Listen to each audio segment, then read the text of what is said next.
네, 오늘 본문 말씀은 마태복음 8장 5절에서 13절입니다. 마태복음 8장 5절에서 13절입니다. 제가 가지고 있는 성경으로는 신약 11페이지입니다. 마태복음 8장 5절에서 13절입니다. 다 찾으신 줄 믿고 우리 한 목소리로 읽도록 하겠습니다. 시작. 예수께서 가버나움에 들어가시니 한 백부장이 나와 간구하여 이르되 주여 내 하인이 중풍병으로 집에 누워 몹시 괴로워하나이다. 이르시되 내가 가서 고쳐주리라. 백부장이 대답하여 이르되 주여 내 집에 들어오심을 나는 감당하지 못하겠사오니 다만 말씀으로만 하옵소서. 그러면 내 하인이 낫겠사옵나이다.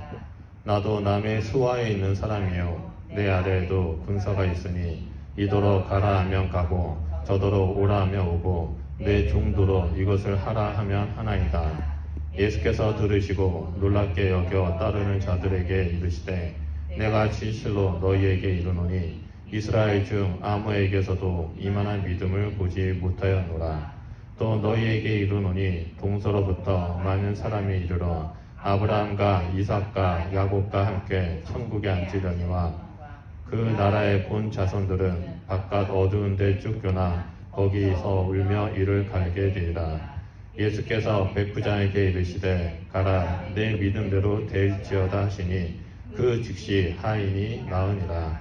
아멘. 네, 우리 다 같이 옆에 분하고 또 앞뒤에 계신 분하고 인사하도록 하겠습니다. 하나님은 살아서 역사하십니다. 네, 하나님은 살아서 역사하십니다. 하나님은 살아서 역사하십니다. 저는 이 시간에 마태복음 8장 5절에서 13절 말씀을 가지고요. 예수님이 귀하게 여기시는 믿음, 예수님도 놀란 믿음이라는 주제로 은혜를 나누고자 합니다. 원래대로라면 우리는 사사들에 대해서 살펴봐야 하는데요.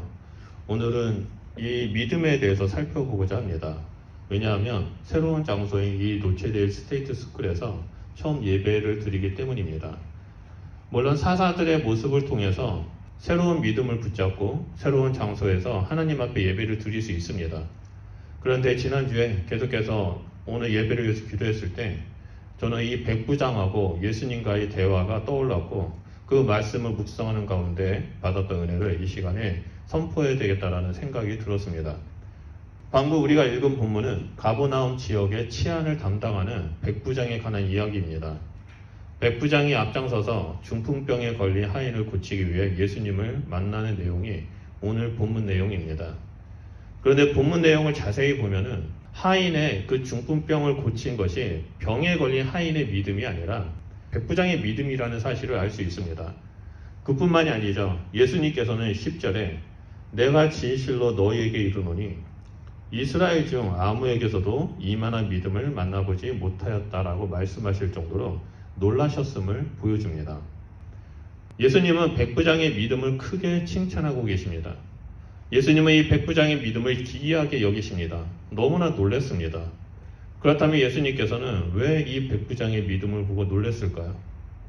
백부장의 믿음은 도대체 어떠했길래 예수님은 놀랍게 여기시고 또 사람들 앞에서 그를 칭찬했을까요? 저는 이 시간에 예수님마저 깜짝 놀라게 했던 이 백부장의 믿음을 살펴보면서 우리 삶에 적용하면서 이 땅에 살아가기를 간절히 소원합니다. 먼저 백부장은 긍휼과 사랑의 믿음의 소유자였다는 것을 볼 수 있습니다. 5절을 보면 예수님께서 가버나움에 오셨을 때 이 지역의 백부장이 예수님께 나와 간구하는 장면이 나오죠. 여기서 간구라는 이 단어는 히브리어로 애원하다라는 뜻입니다. 애원이라는 말을 네이버 국어사전에서 찾아봤더니요. 사정하여 애절하게 간절히 빈다, 간절히 바란다라는 그런 의미를 가지고 있습니다. 다시 말해서 이 백부장은 중풍병에 걸려있는 그 하인을 보면서 고쳐달라고 주님 앞에 나와 사정하면서 간절하게 애절하게 제발 고쳐주십시오라고 간구하고 있다라는 내용입니다. 당시 로마 시대의 문화에서는 하인은 인간의 존재가 아니었죠. 고대 로마의 저술가 중에 마르쿠스 테레티우스 바로라는 사람이 있는데요. 이 사람이 책에 이런 말을 썼습니다. 세 가지의 도구가 있는데 언어가 있는 도구가 있고 언어가 없는 도구가 있고 소리가 없는 도구가 있다고 말했습니다. 언어가 있는 도구는 바로 노예, 하인을 말합니다. 그리고 언어가 없는 도구는 소, 말, 당나귀 그런 가축들을 언어가 없는 도구라고 말했고요. 아예 소리 자체가 없는 말은 뭐 망치, 칼, 뭐 수레 그런 것들이 소리 자체가 없는 도구라고 말할 정도로 이 당시의 하인은 노예는 사람이 아니라 하나의 재산으로 하나의 도구로 사람들에게 역임을 받고 있었습니다. 그렇기 때문에 그 시대의 주인은 그 노예를 죽여도 하인을 버려도 도덕적으로나 법적으로 아무 문제가 없었습니다. 하인이 병들면 대부분 사람들은 그 하인을 멀리 보내서 죽게 만드는 일들이 그 시대에는 비일비재했습니다. 그런데 이런 시대에 권력자였던 로마 군대의 백부장이 자신의 하인이 중풍병에 걸려서 괴로워하니까 그 하인을 향한 국률의 마음, 사랑의 마음을 가지고 먼 거리를 걸어와서 예수님 앞에 섭니다. 그리고 예수님 앞에 사정사정합니다. 예수님 제발 우리 하인 좀 고쳐주십시오. 예수님 제발 우리 하인의 그 고통을 이해해 주시고 제발 회복시켜 주십시오라고 사정사정하면서 간절히 애원하고 있습니다. 예수님은 이러한 백부장의 국률과 사랑의 믿음을 보고요. 기이 여기십니다. 놀라게 여기십니다. 여러분 기이 여기셨다. 히브리어 성경에는 정확하게 예수님이 기이 여기셨다라고 나오는데요. 기이 여기셨다라는 말은 이런 믿음을 처음 봤다라는 겁니다. 백부장은 예수님 앞에 말하기 시작합니다. 하인을 치유해 주십시오. 회복시켜 주십시오. 그렇게 예수님 앞에 말하죠. 하인에 대한 그 국률의 마음과 사랑의 마음을 가지고 스스로 예수님 앞에 나아갑니다. 하인이 먼저 제발 저 예수님을 만나면 저를 고쳐주신다고 합니다라고 요청하지 않았습니다. 스스로 그 마음을 품고 예수님 앞에 찾아갑니다. 우리는 이러한 백부장의 국률과 사랑의 믿음을 소유한 자가 되어야만 합니다. 특별히 우리는 하나님의 은혜로 이 로체데일 스테이트 스쿨에서 하나님 앞에 예배를 드리게 되었습니다. 이 장소를 찾고 또 학교 담당자와 만나고 얘기하는 과정 가운데 수많은 걸림돌이 있었습니다. 그럼에도 불구하고 하나님은 하나씩 치우셨고 오늘 우리가 이 자리에서 예배를 드리고 있습니다. 하나님께서 왜 우리를 이곳에서 예배를 드리도록 허락하셨을까? 지난 한 주 동안 묵상했습니다. 묵상하면 할수록 답은 정말 정확했습니다. 이 땅에 있는 상처받은 영혼들, 이 땅에 있는 하나님을 알지 못하는 영혼들, 괴로워하는 그 영혼들을 위해서 긍휼과 사랑의 마음을 품고 하나님 앞에, 우리 주님 앞에 나아가 우리가 간구해야 한다는 겁니다. 이 백부장이 긍휼과 사랑의 마음으로 예수님께 나아가서 간구할 때 예수님은 들으시고 하인을 치유해 주셨습니다. 그런 것처럼 우리가 상처받은 영혼들을 향한 긍휼과 사랑의 마음을 품고 기도한다면 예수님은 우리의 기도를 들으시고 응답해 주실 거라 믿습니다. 또한 마태복음 5장 7절에 이런 말씀을 하시죠. 긍휼히 여기는 자는 복이 있나니 저희가 긍휼히 여김을 받을 것이요. 우리가 다른 사람을 긍휼히 여기고 사랑한다면 예수님 역시 우리를 긍휼히 여기시고 우리와 함께 하신다는 것을 우리는 이 백부장의 믿음을 통해서 볼 수 있습니다. 둘째로 백부장은 겸손한 믿음의 소유자였습니다. 여러분 백부장이 누구입니까? 당시 권력자입니다. 로마의 권력자이죠. 예수님은 또 어떻습니까? 당시 그 로마 식민지의 백성이었습니다. 그렇다면 예수님이 내가 가서 하인을 고쳐주겠다라고 말씀한다면 이 백부장의 입장에서는 당연하다라고 여겼을 겁니다. 나는 백부장이고 로마 식민지 백성이 와서 고쳐줘야지 어쩌자는 거야. 그렇게 생각할 수 있다는 거죠.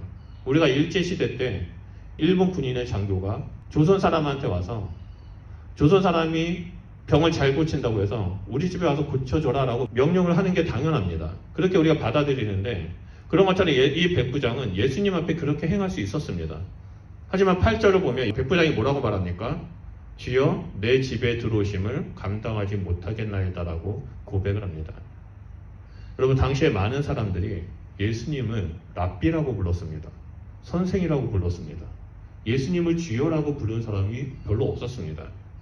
근데 백부장은 예수님을 처음 만났는데 랍비어라라고 부르지 않습니다. 주여라고 부릅니다. 나의 주인이시여라는 의미를 가지고 있는 주여라고 부릅니다. 당시에 로마 군인들은요, 로마 황제를 제외하고 다른 사람한테 주여라고 부를 수가 없었습니다. 왜냐하면 로마 군인들의 주인은 로마 황제이기 때문입니다. 만약 이 백부장이 예수님한테 주여라고 불렀던 그것을 누군가가 옆에서 보고 로마 황제한테 고발을 한다면 이 백부장은 자격을 박탈당하고 위협을 당할 수 있는 상황입니다. 그렇기 때문에 로마 군인은, 특히 백부장처럼 장교인 사람들은 로마 황제 이외에 다른 사람한테 주여라고 부르면 절대 안 됐습니다. 그런데 이 백부장은 처음 만난 그 예수님한테 나아가 주여라고 부릅니다. 예수님은 나의 주인이십니다라고 고백을 합니다. 이는 백부장으로서 자신의 직위를, 자신의 생명을 내건 용기입니다. 그것도 식민지를 다스리는 군인이죠. 식민지 백성한테 주여라고 부르는 것은 자신이 예수님 앞에 얼마나 보잘것없는 존재인지 자신을 겸손하게 낮추어서 믿음의 고백을 한 것입니다. 예수님은 이러한 백부장의 고백을 칭찬하시죠. 그 믿음을 칭찬하십니다. 로마의 장교가 사람들의 눈을 의식하지 않고 사람들이 자신을 뭐라 할까 신경 쓰지 않습니다. 오직 만왕의 왕 대신 예수 그리스도 앞에 나아가 나의 주인이시여라고 고백합니다. 식민지를 지배하는 장교가 스스로 식민지 백성인 예수님 앞에 자기를 낮춥니다. 그리고 겸손하게 나아갑니다. 예수님은 이러한 백부장의 겸손을 보고 칭찬하십니다. 겸손은 단순히 자기를 낮추는 것이 겸손이 아닙니다. 참된 겸손은 매사에 하나님은 내 삶의 주인임을 인정하면서 사는 것이 참된 겸손입니다. 하나님은 이러한 겸손한 자를 사랑하시죠. 잠언 3장 34절에 이렇게 말합니다. 하나님께서는 거만한 자를 비웃으시며 겸손한 자에게 은혜를 베푸신다라고 말씀하십니다. 그래서 마태복음 23장 12절에 누구든지 자기를 높이는 자는 낮아질 것이요 자기를 낮추는 자는 높아지리라라고 예수님이 말씀하셨습니다. 백부장이 예수님 앞에 자신을 철저하게 낮췄죠. 예수님이 나의 주인이라고 고백했습니다. 그러니까 예수님이 이 백부장을 높여주셨습니다. 얼마큼 높여주셨습니까? 2000년이 지난 지금 우리에게도 이 복음서를 통해서 백부장의 믿음을 볼 수 있도록 백부장을 높여주었습니다. 1503년에 이탈리아 밀라노에 아주 유명한 화가가 살았다고 합니다. 그런데 그 화가 앞에 한 여인이 찾아와서 저를 초상화로 그려주십시오라고 요청을 했는데 이 화가가 그 여인을 보면서 뚫어지게 위아래 훑어보면서 자기의 수준에 맞지 않는 모델이라고 여겼다고 합니다. 그래서 당신은 나에게 수준이 맞지 않습니다. 내가 어떻게 당신을 모델로 삼아서 당신을 그리겠습니까? 당신은 내 수준에 맞지 않습니다. 라고 말하면서 저기 길거리에 가면은 당신의 수준에 맞는 화가가 있으니까 그 사람한테 가서 그림을 그려달라고 하십시오. 라고 말했다고 합니다. 그래서 그 여인이 얼마나 상처를 받았겠습니까? 결국은 그 초상화를 그리고 싶어서 그 유명 화가가 말했던 그 길거리에 가서 그 화가를 찾아가지고 초상화를 그려달라고 요청을 했습니다. 그리고 그 화가는 그 여인을 기쁘게 초상화를 그려줬습니다. 그 화가가 바로 레오나르도 다빈치입니다. 그리고 그 초상화는 현재 전 세계 모든 미술품 중에서 가장 값비싸고 가장 가치가 높은 모나리자 초상화입니다. 밀라노 화가의 교만함이 모나리자를 그릴 수 있는 그 기회를 놓쳤습니다. 반면에 레오나르도는 여인의 초상화를 통해서 그 명성을 얻게 되었고 그의 작품은 수천 년이 지난 지금까지도 최고의 가치, 최고의 작품, 그 어떠한 것도 모나리자를 이길 수 있는 그런 작품이 없다라고 인정받고 있습니다. 우리는 때를 얻든지 못 얻든지 늘 겸손하게 살아가는 자가 되어야만 한다는 거죠. 더욱이 예수님을 믿는 우리는 다른 사람들보다 더 겸손하게, 안 믿는 사람보다 더 겸손하게 살아야만 합니다. 그냥 낮추는 것이 아니라 우리의 삶의 주인이 예수님임을 인정하면서 예수님의 말씀대로 믿으며 살아가기를 결정하며 이웃을 섬기고 기도하며 나아가는 자가 되어야 된다는 것을 우리는 말씀을 통해서 배울 수 있습니다. 그럴 때 베드로전서 5장 6절 말씀처럼 하나님의 능하신 손이 겸손히 행한 우리를 높이실 것이라고 믿습니다. 그리고 세 번째로 백부장은 주님의 말씀에 신뢰하며 순종하는 믿음의 소유자였습니다. 백부장은 예수님이 누구인지 알았습니다. 그래서 예수님 앞에 주여라고 불렀던 거죠. 7절 보면 예수님께서 내가 가서 고쳐주리라 라고 말씀하셨을 때 8절 하반부를 보면 다만 말씀만 하십시오. 그러면 내 하인이 나을 것입니다 라고 말하였습니다. 이 대화를 통해서 우리가 볼 수 있는 것은 백부장이 예수님의 말씀에 온전히 신뢰했다는 것을 볼 수 있습니다. 예수님이 이 소리를 듣고 이 백부장의 고백을 듣고 13절에 가라 내 믿음대로 될지어다 라고 말씀하셨습니다. 백부장이 주님의 말씀을 절대적으로 신뢰했기 때문에 그 말씀에 순종하여 집에 갔죠. 그러니까 어떤 일이 일어났습니까? 이 백부장이 예수님의 말씀을 듣고 집으로 향하는 그 즉시 하인이 치유되었다라고 성경은 말하고 있습니다. 저는 선교사도 20년 동안 있으면서 말씀에 순종했었을 때 수많은 역사들이 일어났던 것에 대한 간증들이 많이 있습니다. 특히 재정의 어려움 속에 있었을 때에도 하나님의 말씀에 순종하여 선교지에 나아갔을 때 하나님께서 채워주시고 보호해 주셨던 일들이 너무나 많았습니다. 그 중에 한 가지 예를 든다면 1997년에 신학대학교 후배 4명을 데리고 중국 길림성에 한 달을 머문 적이 있습니다. 그 친구들을 훈련시키고 그들과 함께 중국에 가려고 준비하고 있었을 때 저희 5명의 팀 수중에 재정이 50만 원밖에 없었습니다. 그래서 이 50만 원을 가지고 우리가 중국에서 한 달을 살 수 있을까 고민을 많이 했습니다. 그래서 우리가 계속해서 교회에서 먹고 자고 하면서 하나님 앞에 기도했을 때 어느 날 하나님께서 아무것도 염려하지 말고 기도와 간구로 너희 구할 것을 감사함으로 하나님께 아뢰라라는 그 말씀을 응답으로 받았습니다. 그 말씀을 의지해서 그 50만 원을 가지고 중국에 갔습니다. 그래서 중국 길림성에 머물면서 지하교회 전도사들, 지도자들에게 성경을 배달하고 그리고 그 길림성에 있는 대학생들을 만나서 복음을 전하고 지하교회 성도들을 제자 양육을 하는 일들이 있었습니다. 그렇게 한 달을 지나고 한국에 돌아왔는데요.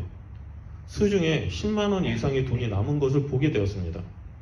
그 남은 돈으로 선교 보고지를 만들어서 저희를 후원했던 분들에게 전달해주고 그런 식으로 책장을 만들고 나니까 마이너스도 플러스도 아닌 딱 제거에 그 재정이 맞춰졌습니다.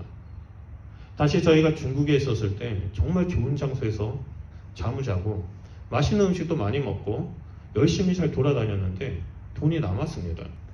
어떻게 이런 일이 일어날 수 있을까 우리가 생각을 해봤는데 저희가 길림성에 있었을 때 길림대학교 기숙사에서 잤거든요. 근데 그 기숙사에서 숙박비를 받지 않았습니다. 그뿐만 아니라 어디를 가든 사람들이 저희를 보면서 헌금을 주기 시작했습니다. 그래서 우리가 그것을 가지고 그들과 함께 교제하면서 복음을 전하고 또 저희가 여러 지역을 다니면서 복음을 전하고 제자 양육을 했던 일들이 있었습니다. 나중에 마치고 돌아왔을 때 하나님께서 모든 것을 행하셨구나라는 그런 고백을 저희가 가진 적이 있었습니다. 저희가 선교단체에 있으면서 인도, 파키스탄, 인도네시아, 동티모르 여러 지역을 다녔을 때도 하나님께서 늘 채우시고 보호하셨던 일들이 수없이 많이 있습니다. 매일매일의 삶이 벼랑 끝에 서 있어서 바람만 불면 그 낭떠러지에 떨어지는 그 아슬아슬한 순간임에도 불구하고 하나님은 늘 말씀하시고 보호하시고 인도해 주셨습니다. 그때 배운 교훈이 하나가 있습니다. 그것은 하나님이 말씀하시는 곳이라면 그곳이 전쟁터라 할지라도 머리에는 총알이 막 날아다니고 옆에는 폭탄이 터진다 할지라도 하나님이 말씀하신 곳이 가장 안전하다라는 그 진리입니다. 하나님이 말씀하신 곳이 우리의 피난처가 됩니다. 하나님의 말씀에 순종할 때 하나님의 역사심이 나타납니다. 하나님의 말씀에 순종할 때 참된 평안을 우리는 누리게 됩니다. 백부장은 예수님의 말씀에 온전히 순종하면서 신뢰하면서 그 믿음의 길을 걸어갔습니다. 그때 그 하인이 치유함을 받았습니다. 아브라함은 하나님 말씀에 순종할 때 복의 근원이 되었고 믿음의 조상이 되었습니다. 노아는 하나님의 말씀에 순종하여 방주를 만들었을 때 대홍수라는 심판에서도 구원을 받을 수 있었습니다. 여러분 바울은 어땠습니까? 바울은 아시아로 가고 싶었지만 성령님께서 마게도냐로 가라는 그 음성을 듣고 그 말씀에 순종했을 때 그 복음이 오늘날까지 우리에게 전해져서 우리가 구원받은 하나님의 백성이 되었습니다. 이런 것처럼 하나님 말씀에 순종한다면 우리는 하나님의 역사하심을 보게 되고 우리의 삶을 통해 이 땅에 하나님의 나라가 확장된다라는 그 사실을 눈으로 보게 되고 삶으로 경험하게 될 것이라는 겁니다. 우리의 상식으로 이해가 안 된다 할지라도 하나님이 말씀하셨다면 백부장처럼 그 말씀을 전적으로 신뢰하면서 순종의 길, 믿음의 길을 걸어가는 자가 되어야 한다는 거죠. 그럴 때 하나님은 우리의 믿음을 보시고 일하실 것입니다. 마지막으로 백부장은 경험을 통해 얻은 살아있는 믿음을 소유한 자였습니다. 구절을 보면 백부장이 이런 말을 합니다. 나도 남의 수하에 있는 사람이요 내 아래도 군사가 있으니 이더러 가라 하면 가고 저더러 오라 하면 오고 내 종도로 이것을 하라 하면 하나이다라고 그 예수님께 말하는 장면이 나옵니다. 이 백부장은 군인으로서 상관의 명령에 따라 움직이는 자입니다. 그뿐만이 아니죠. 그 부하들은 백부장의 명령에 따라서 움직이는 자입니다. 백부장은 그런 자신의 경험을 하나님 앞에, 예수님 앞에 올려드리면서 믿음의 고백을 합니다. 자신이 상관의 명령에 따라 움직였던 것처럼 자신의 부하가 자기의 명령에 따라 움직이면서 실행하는 것처럼 그 경험을 예수님 앞에 적용하면서 믿음의 고백을 합니다. 이러한 백부장의 경험을 통한 믿음이 예수님의 마음을 움직이게 합니다. 자신의 경험을 예수님께 올려드릴 때 예수님은 그 믿음의 고백을 들어서 사용하셨습니다. 인간은 누구나 자신의 경험을 중요시하는 경우가 있습니다. 나는 과거에 이런 일을 했기 때문에 지금도 나는 할 수 있어 라고 자신만만하게 말하는 사람들이 있습니다. 하지만 우리가 명심해야 할 것은 나의 과거의 경험이 화려하지 않고 초라하든 그 경험을 하나님께 올려드린다면 하나님께서 그 경험을 통해서 일하신다는 겁니다. 만약에 우리가 그 경험들을 하나님께 올려드리지 않는다면 그 모든 것은 허무하게 끝난다는 거죠. 나의 화려한 경험도 나의 연약한 경험도 하나님께 올려드릴 때 하나님은 그 경험을 통해서 일하신다는 사실을 이 백부장의 믿음을 통해서 우리는 배울 수 있습니다. 그렇기 때문에 우리가 지금 행하고 있는 일들, 내가 배우고 있는 모든 일들이 하나님의 손에 붙들어진다면 그것을 통해서 하나님께서 영광을 받으시고 이 땅 가운데 하나님의 나라를 확장시키고 존귀케 되는 그런 도구가 된다는 것을 우리는 배울 수 있습니다. 백부장은 자기의 일상생활을 통해 얻은 그 경험들을 가지고 예수님께 믿음으로 반응을 했습니다. 그런 것처럼 우리가 하루하루를 살아갈 때 경험했던 크고 작은 일들을 하나님께 기도로 올려드리고 하나님의 마음을 구한다면 하나님은 분명히 말씀하시고 은혜를 베풀어 주실 것이라고 믿습니다. 하나님은 우리의 삶의 작은 부분이라 할지라도 함께 하십니다. 그리고 축복해 주기를 원하고 계십니다. 어린아이들이 학교 끝나고 돌아와서 부모님한테 있었던 일들을 조잘조잘 얘기할 때 부모는 그 마음을 듣고 행복을 느끼게 되고 아이들과 함께 하면서 함께 기쁨을 나누기도 하고 함께 교제를 하는 일들이 일어나죠. 그런 것처럼 아버지 되시는 우리 하나님도 우리와 그렇게 친밀한 교제를 나누길 원하시고 얘기를 들으시고 우리를 축복해 주기를 원하고 계십니다. 어저께 우리가 안희서 집사님 댁에서 불꽃놀이를 봤죠. 그때 레인이가 안희서 집사님이 잠깐 나갔을 때 눈물이 글썽글썽해서 슬퍼하는 모습을 보게 됐습니다. 눈이 너무 슬퍼해서 제가 레인이를 번쩍 안아줬거든요. 근데 이 레인이가 갑자기 제 손에다 오줌을 쌌습니다. 긴장을 했는지. 그때 제가 예전에 있었던 일들이 생각이 났습니다. 그게 뭐냐면 요셉이가 기저귀 떼는 연습을 하고 있었을 때 쇼핑센터를 저희가 놀러 간 적이 있습니다. 차를 태우고 쇼핑센터에 주차를 하고 요셉이를 딱 꺼냈더니 애가 자고 있더라고요. 그래서 걔를 제가 이렇게 안고 가고 있는데요. 안고 이제 쇼핑센터를 다니다가 엘리베이터를 타고 위로 올라가는데 갑자기 가슴에서부터 뜨거운 물이 허벅지 아래까지 쫙 흘러내리는 겁니다. 냄새도 나는 거죠. 여러분 뭔지 아시죠? 여러분 머릿속에 상상하는 게 그거 맞습니다. 얘가 오줌을 싼 거예요, 저한테. 뜨거운 것이 온몸을 감쌌을 때 그 찝찝한 그 느낌. 그래서 결국은 바로 애를 데리고 집에 와서 요셉을 샤워시키고 저도 샤워하고 옷을 갈아입은 적이 있습니다. 근데 이상하게 요셉이가 저한테 오줌을 쌌는데요. 전혀 더럽다라는 생각이 안 들었습니다. 어제도 레인이가 제 손에도 오줌을 쌌는데요. 전혀 더럽다라는 느낌이 안 들더라고요. 그러면서 요셉이의 생각이 떠오르기 시작했는데 아무렇지가 않은 거예요. 그래서 그날 저녁에 주님 앞에 나아가서 이제 기도를 하기 시작하는데 갑자기 요셉이가 저한테 오줌을 쌌던 장면이 계속 떠올라가지고 제가 그것을 가지고 하나님 앞에 나아가서 얘기를 한 적이 있습니다. 하나님, 요셉이가 제 몸에다 오줌을 쌌어요. 그것도 조금 싼 것이 아니라 한 바가지로 싸가지고 가슴부터 바지가 다 젖을 정도로, 제가 싼 것처럼 보일 정도로 너무나 많은 오줌을 쌌는데 이상하게 저는 이게 더럽다라고 느껴지지가 않아요. 이상하게 오히려 저는 요셉이가 더 이쁘게 보였어요. 뭐 그렇게 막 조자조자 얘기하고 있는데요. 갑자기 제 안에 부드러운 음성이 들려오기 시작했습니다.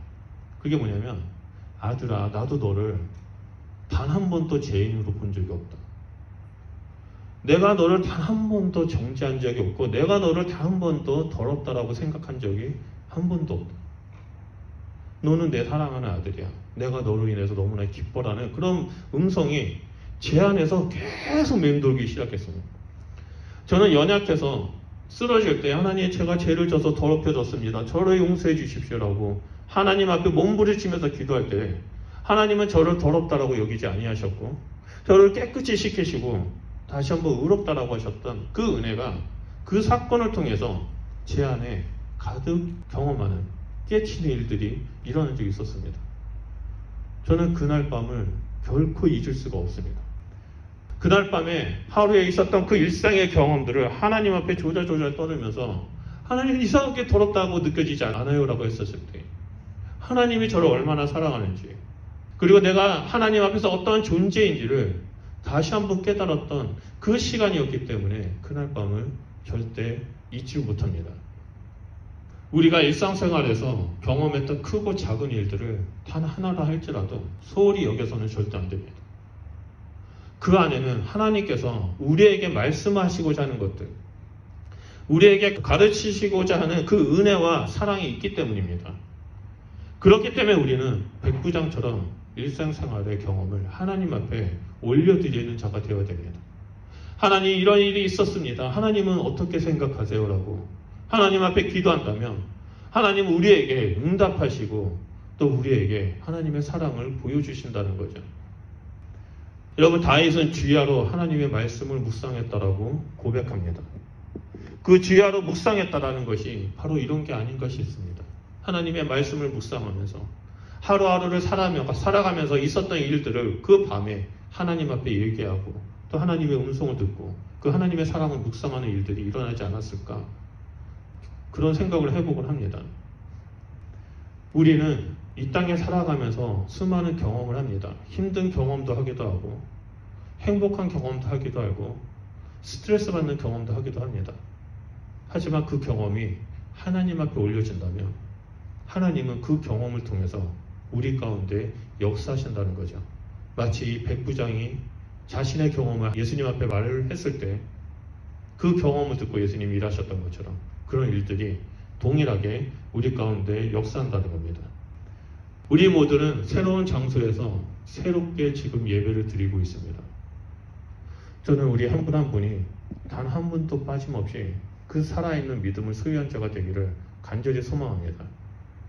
오늘 본문의 주인공의 백부장은 철저하게 계급사회 속에 몸을 담고 살아가는 사람이었습니다. 계급에 상관없이 모든 사람, 하인까지 사랑과 긍휼에 대한 믿음을 가지고 있는 사람이었습니다. 이스라엘을 식민지로서 다스리는 장교이고 군인이지만 그러한 신분을 버리고 예수님을 인정하면서 나의 주인이여라고 고백하는 믿음의 사람이었습니다. 겸손한 사람이었습니다. 또한 예수님의 말씀에 신뢰하고 그 예수님의 말씀을 붙잡고 순종할 때 타인이 치유케 되는 그 놀라운 경험을 했던 믿음의 사람이었습니다. 그리고 일상생활에서 나타나는 모든 경험들을 예수님 앞에 말함으로 말미암아 예수님의 그런 역사심을 경험한 믿음의 사람이었습니다. 우리도 백부장의 믿음을 보면서 우리의 삶 안에 우리가 살아갈 그 역사의 길 안에 겸손과 순종과 긍휼과 사랑과 그리고 살아있는 믿음으로 서 있는 자가 되어야 한다는 것을 이 말씀을 통해서 우리는 배울 수 있습니다. 그럴 때 우리의 믿음은 살아계신 예수 그리스도의 역사하심을 나타내는 축복의 통로가 될 것이라고 믿습니다. 올 한 해는 우리에게 정말 중요한 한 해입니다. 우리의 교회 이름이 새사랑교회라는 이름으로 바뀌었고 이제는 새로운 장소에서 새사랑교회라는 이름으로 예배를 드리게 되었습니다. 이 모든 것은 결코 우연히 일어난 일이 아닙니다. 이 모든 것은 교회의 머리 대신 예수님께서 예수님의 주권과 섭리로 역사하시고 일하신 결과입니다. 이제 우리는 하나님을 향한 신실한 믿음을 가지고 이 땅에서 하나님의 장막을 펼쳐나가는 자가 되어야만 합니다. 예수님의 백부장의 믿음을 보고 기이 여기셨던 것처럼 놀랐던 것처럼 우리도 그런 백부장의 믿음을 소유한 채 이 땅에서 그 좁은 길, 믿음의 길을 걸어가는 자가 되어야만 합니다. 여러분 이를 위해서 기도해 주시길 바랍니다. 먼저 우리 한 사람 한 사람이 하나님 말씀 가운데 굳건히 서서 온전히 믿음의 길을 걸어가는 자가 되도록 여러분 기도해 주시길 부탁드립니다. 또한 새사랑교회가 하나님을 사랑하고 이웃을 사랑하며 이 땅에서 오직 예수 그리스도만을 높이는 교회가 되도록 여러분 기도 부탁드립니다. 오늘 함께 예배드리는 우리 성도님들을 통해 하나님은 일하실 거라고 믿습니다. 날이 저물고 빈들에 걷는다 할지라도 하나님은 우리의 믿음을 보고 일하실 것입니다. 그러므로 날마다 사랑과 겸손과 순종의 믿음, 살아있는 믿음을 붙잡고 우리를 위해 일하시는 아버지 하나님과 함께 걷는 귀한 성도님들이 되시길 우리 주 예수 그리스도 이름으로 축원드립니다. 우리 말씀을 기억하면서 주님 앞에 나아가 찬양하며 기도하며 나아가겠습니다. 우리 이 시간에 찬양할 때 우리의 믿음의 고백을 드리면서 찬양을 했으면 좋겠습니다. 주님만이 나의 주인이 되십니다. 주님만이 나의 왕이 되십니다. 내가 주님만을 바라보며 이 땅에 서 있겠습니다. 그런 마음으로 우리 찬양하고 우리 이 시간에 기도하도록 하겠습니다. 우리 찬양하겠습니다.